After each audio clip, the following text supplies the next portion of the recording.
할렐루야. 좌우 옆 사람과 인사하십시다. 은혜 받으십시다.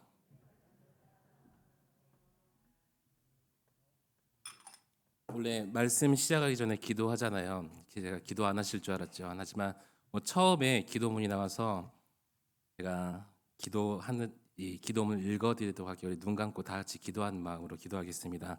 어느 아버지가 자녀를 위해서 이렇게 기도를 했습니다. 하나님 아버지 감사합니다.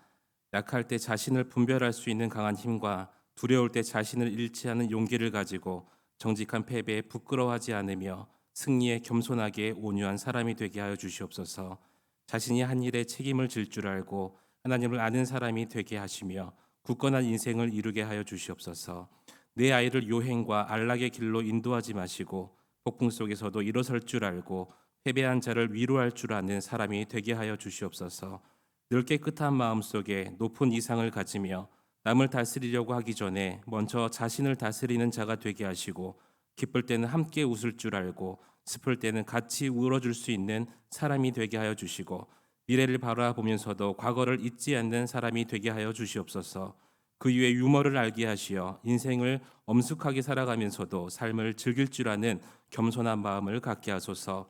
진정으로 위대한 것은 소박한 일에 있다는 것과 참된 지혜는 넓은 아량에서 솟는다는 것과 참된 힘은 너그러움에 있다는 것을 항상 기억하게 하여 주시옵소서. 그리하여 그의 아버지인 저는 헛된 인생을 살지 않았노라 나직이 속삭일 수 있게 하여 주시옵소서. 예수님의 이름으로 감사하며 기도드립니다. 아멘.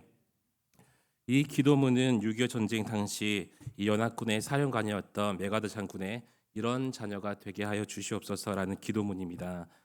부모라면 자녀에게 좋은 것을 주고 싶은 마음이 누구에게나 있을 줄 믿습니다. 간절함도 있지요. 부모가 살아온 세상에서 조금이라도 내 자녀가 잘 살기를 바라기 때문에 우리는 자녀를 위해서 기도하게 됩니다. 이 세상의 삶이 힘들고 또 인생이 어려운 여정이라는 것을 누구나도 잘 알기 때문에 기도할 수밖에 없는 것이 우리 부모님들입니다. 우리는 누구나 자녀뿐 아니라 사랑하는 사람을 위해서도 마땅히 기도하게 되어 있습니다. 세상에서 할 수 있는 여러 가지 도움도 있지만 나보다 능력이 많으신 하나님이 돕는 것은 가장 축복인 것을 우리가 알기 때문에 하나님께 사랑하는 사람을 위해서 기도를 합니다. 내가 할 수 없는 한계의 도움까지도 주님이 도와줄 수 있다는 것을 믿고 의심치 않기 때문입니다. 저는 먼저 우리의 간절한 기도가 또 여러분의 가정과 자녀와 이 교회를 넘어서 우리의 기도로 인해서 하늘 문을 열고 우리의 걱정과 근심의 문제가 풀리게 되는 복된 이 시간 되시기를 우리 주님의 이름으로 간절히 축원합니다. 오늘 본문은 예수님의 기도입니다. 우리는 예수님께서 가르쳐 주신 그 기도문을 잘 알고 있죠. 주기도문이라고 불리는 주님이 가르쳐 주신 기도입니다. 그런데 주기도문을 제외하고 성경에서 주님의 기도를 기록한 곳은 한 장으로 기록한 것은 오늘 이 본문뿐입니다. 요한복음 13장부터 17장은 한날 한 장소에서 예수님께서 제자들에게 가르쳤던 말씀입니다. 마가의 다락방에서 예수님이 십자가에 달리시기 바로 전날 목요일 제자들에게 마지막으로 가르쳐 주시고 기도하신 내용이 바로 오늘 본문의 내용입니다. 예수님은 십자가 고난을 앞두고 제자들을 위해서 마지막으로 기도를 하시죠. 저는 오늘 이 본문의 기도를 묵상하면서 나보다 나를 더 사랑하시는 그분이 나를 위해서 기도한다면 어떤 기도를 하실까라고 깊게 한번 묵상을 해보았습니다. 주님은 나의 모든 장점과 단점 그리고 습관과 기질 모두를 알고 계신 분이 바로 우리 주님이십니다. 심지어 우리의 어제와 오늘 그리고 내일까지 알고 계신 분이 바로 우리 주님이시고 나의 상황을 알고 나의 마음을 알고 계십니다. 이처럼 누구보다 어쩌면 나보다 나를 더 잘 아는 주님은 나를 위해 지금 이 순간도 기도를 하고 계시는데 그렇다면 주님은 우리를 위해서 저와 여러분을 위해서 어떤 기도를 해주실까요? 첫 번째로 주님은 우리를 위해 중보 기도를 하십니다. 9절 말씀 우리 다 같이 읽도록 하겠습니다. 시작. 내가 그들을 위하여 비옵나니 내가 비옵는 것은 세상을 위함이 아니요 내게 주신 자들을 위함이니이다. 그들은 아버지의 것이로소이다. 아멘. 오늘 본문은 예수님께서 제자들을 위해서 하나님께 중보 기도하신 내용이 기록되어 있습니다. 우리 교회에서 중보 기도란 말을 자주 하죠. 우리 기도학교도 중보 기도에 대해서 지금 배우고 있는 걸로 제가 알고 있는데 이 사전에 찾아보면 중보 기도라는 뜻은 다른 사람을 위해 기도한다라는 의미를 가지고 있습니다.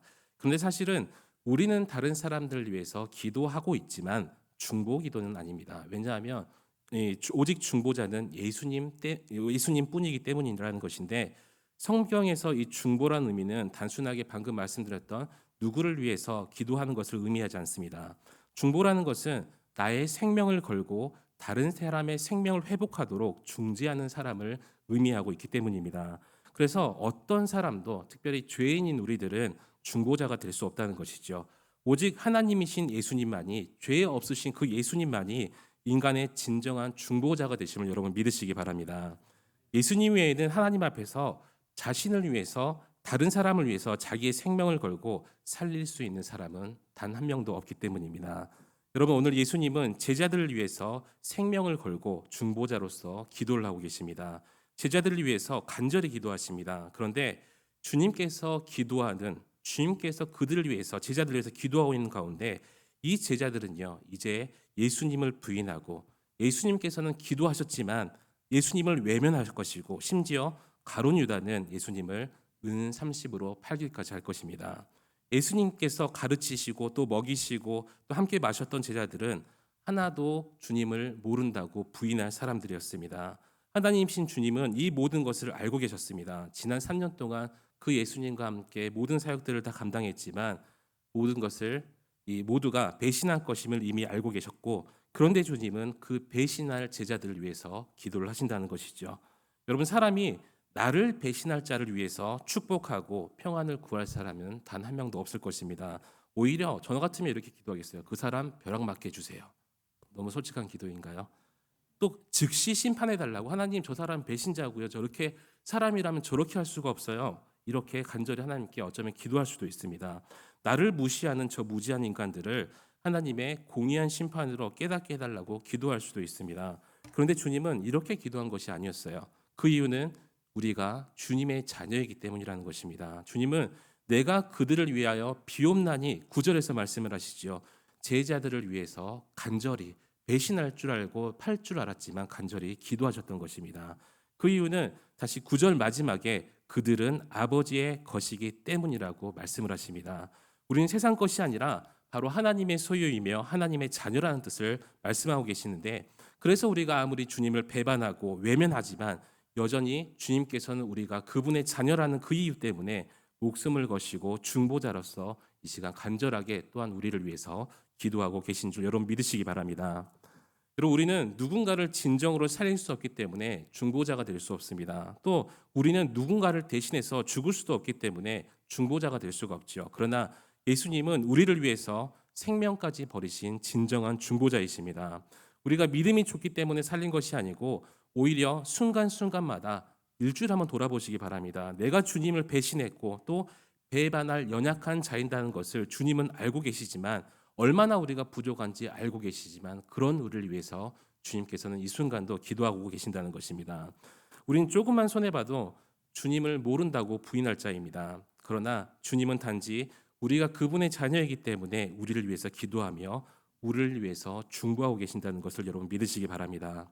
하나님의 자녀이기 때문에 우리를 위해서 어떤 고통과 또 어떤 수고도 마다하지 않으시고 우리의 대변자가 되십니다. 여러분, 단지 자녀라는 이유로 나를 위해서 기도하는 그 사랑과 그 은혜에 감사하면서 기쁨으로 승리할 수 있는 또 그런 하나님께 우리가 열심으로 기도할 수 있는 저와 여러분 되시기를 우리 주님의 이름으로 간절히 축원합니다.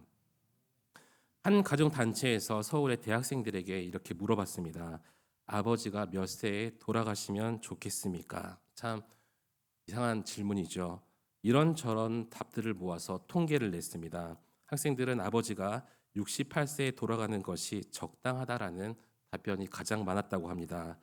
물론 이 주위를 한번 돌아보시면 우리 교회는 모두 다 젊은 분이시기 때문에, 한 분도 빠짐없이 젊은 분이시기 때문에 이렇게 별 충격은 받지 않으시겠지만, 제가 아는 어떤 교회에는 청년부가 60세까지 있는 교회도 있어요.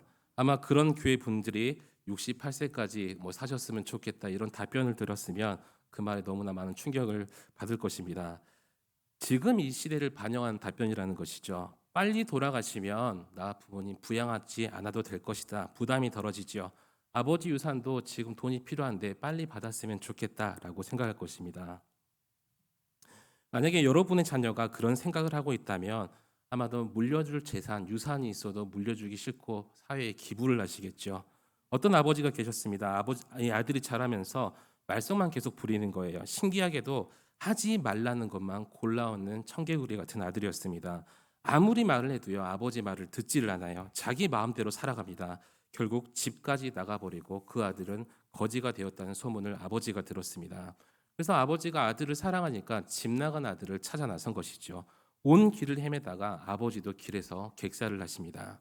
세월을 흘러서 정신을 차린 아들은 아버지를 찾아서 집으로 돌아왔습니다. 그러나 이미 돌아가신 아버지는 계시지 않았고 돌아온 아들을 기다리는 것은 아버지의 유언장뿐이었습니다.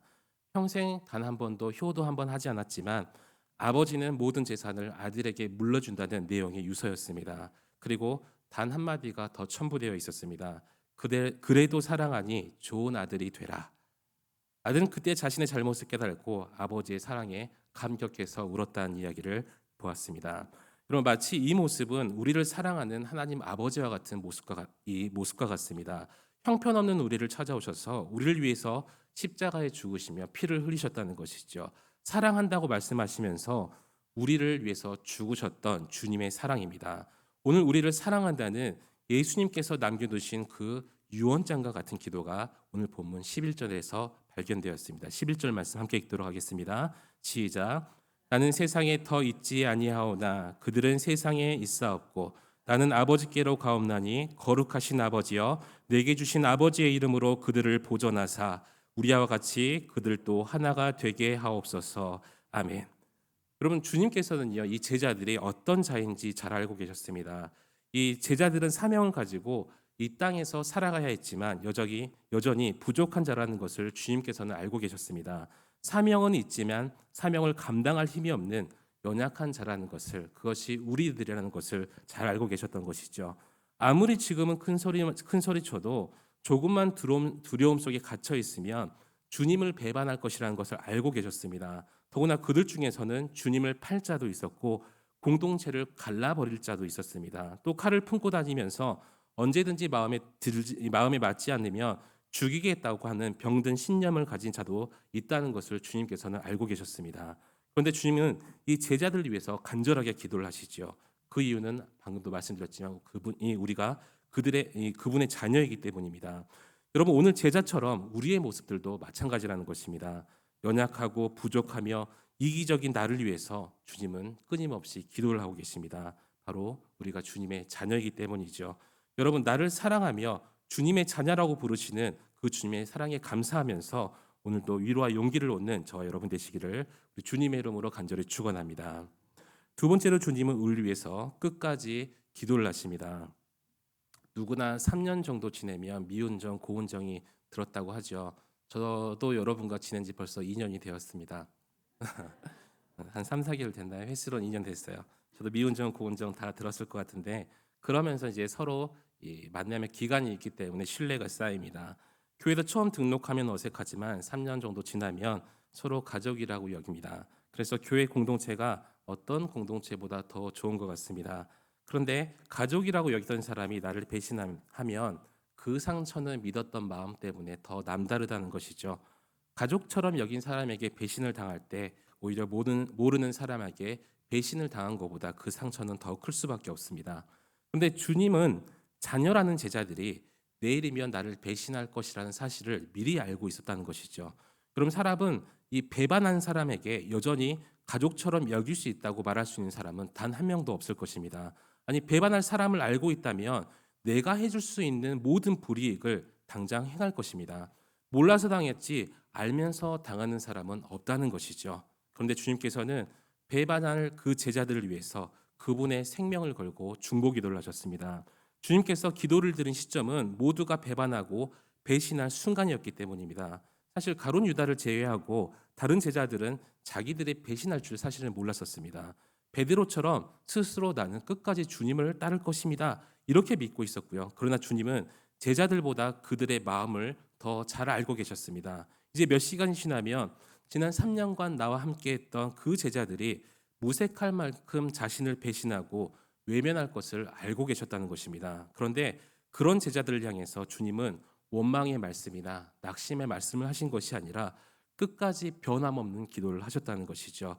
26절 말씀 함께 읽도록 하겠습니다. 시작. 내가 아버지의 이름을 그들에게 알게 하였고 또 알게 하리니 이는 나를 사랑하신 사랑이 그들 안에 있고 나도 그들 안에 있게 하려 함이니라. 아멘.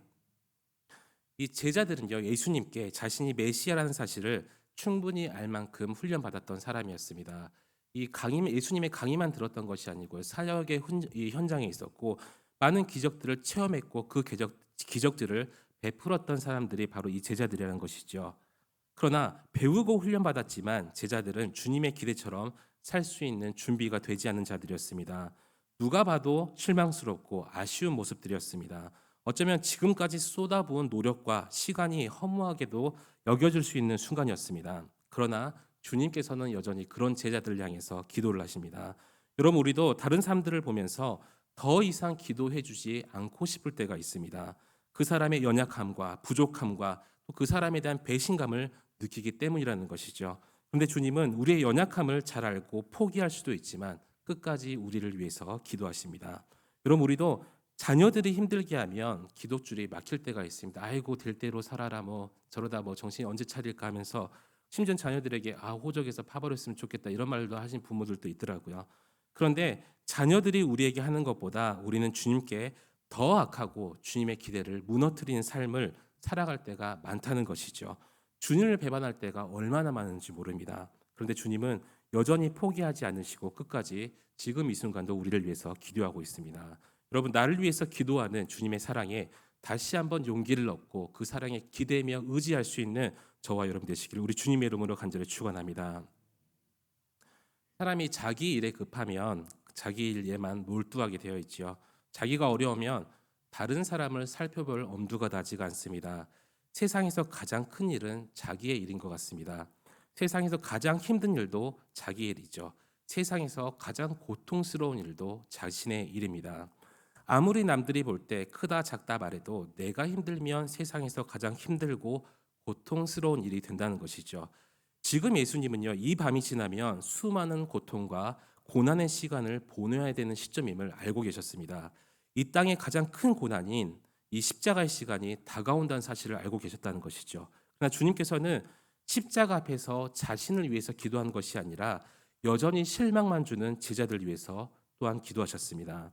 여러분, 주님은 사랑할 필요도 없고 사랑할 가치도 없는 우리들을 위해서 끝까지 기도하시고 계시는 분이라는 것을 여러분 믿으시기 바랍니다.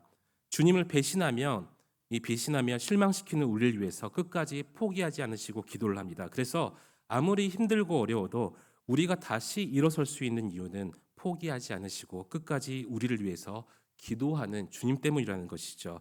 그 약속의 말씀을 주님은 이렇게 말씀을 하십니다. 로마서 8장 26절 말씀 우리 함께 기도를 하겠습니다. 시작.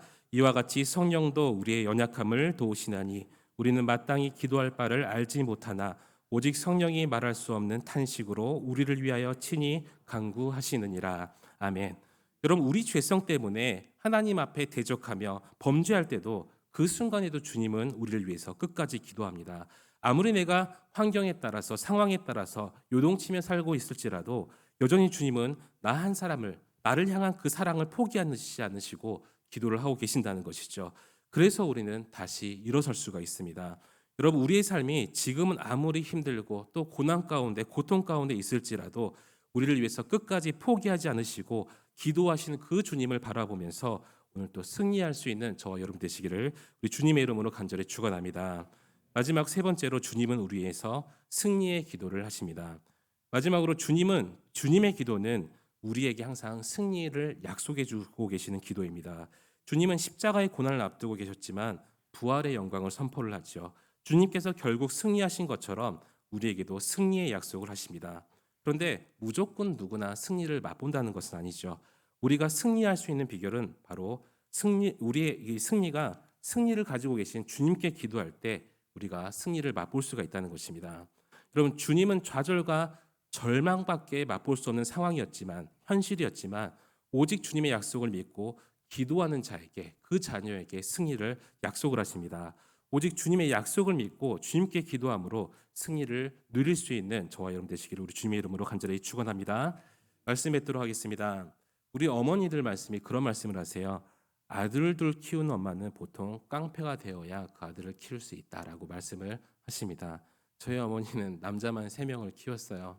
뭐 2명은 목사로 1명은 평신도 선교사로 잘 키워내셨는데 어느 날 큰 아들과 작은 아들이 싸움을 합니다. 큰 아들은 작은 아들의 것을 빼앗았어요. 작은 아들이 가만히 있었겠어요. 막 달려들죠. 이 만약에 미련한 그 둘째 아들이라면 분명히 형에게 그렇게 막 달려들었을 것입니다. 그러면 형에게 뭐 한두 대 더 맞을 뿐이지 결국 이득을 얻는 건 없어요. 하지만 지혜로운 작은 아들이라면 절대로 형에게 달려들지 않을 거예요. 대신 엄마에게 죽는다고 소리치겠죠. 엄마 형이 때려 하면서 형이 보라면 나 동생을 때린다면서 그러면 엄마는 일단 시끄럽고 싸움을 해결해야 되니까 무조건 큰 놈을 혼냅니다. 너 형이 돼가지고 왜 동생 물건 빼앗니? 사실관계 확인하지 않고 보통 그래요. 그리고 작은 아이들에게는 뭔가 보상을 해주겠죠. 그럼 진짜 지혜라는 것은 무엇이냐면 내 문제를 해결할 수 있는 사람이 누구인지 알고 있는 것입니다. 풀 수 없는 문제를 내가 풀려고 하는 것이 아니라 오직 그 엄마만 내 문제를 해결할 수 있다는 것을 아는 그 둘째 자녀가 똑똑했던 것처럼 믿음의 지혜도 마찬가지라는 것이죠. 내가 누구에게 내 문제를 가져가야만 해결됐지 이 아는 사람이 바로 믿음의 지혜를 가진 사람이라는 것입니다. 내가 주님께 내 문제나 불안을 가지고 가면 주님께서는 반드시 풀어주실 줄 믿습니다. 그런데 아무리 비관하고 우리의 문제, 아무리 남을 탓해도 그 문제가 절대 풀릴 수가 없다는 것이죠. 오히려 마음에 우울함과 답답함만 쌓일 뿐입니다. 그러나 하나님께 내 문제를 가지고 가면 또 내 문제를 가지고 하나님께 부르짖으면 주님께서 반드시 그 어떤 문제라도 우리의 문제를 풀어주시고 우리를 도와주십니다. 여러분 오늘 내 기도를 들어주시고 내게 얽힌 그 문제들을 풀어주시는 하나님께서 우리를 자녀로 삼아주시고 그 자녀를 끝까지 포기하지 않으시고 우리의 기도를 들으심을 믿으시고 또 그 기도에 약속된 말씀을 믿고 그리고 좌절하는 것이 아니라 이 말씀을 붙들면서 끝까지 승리하며 나아갈 수 있는 하나님의 자녀가 되시기를 우리 주님의 이름으로 간절히 축원합니다. 오늘 이 시간 같이 말씀 붙들고 기도하기 원합니다. 하나님 나의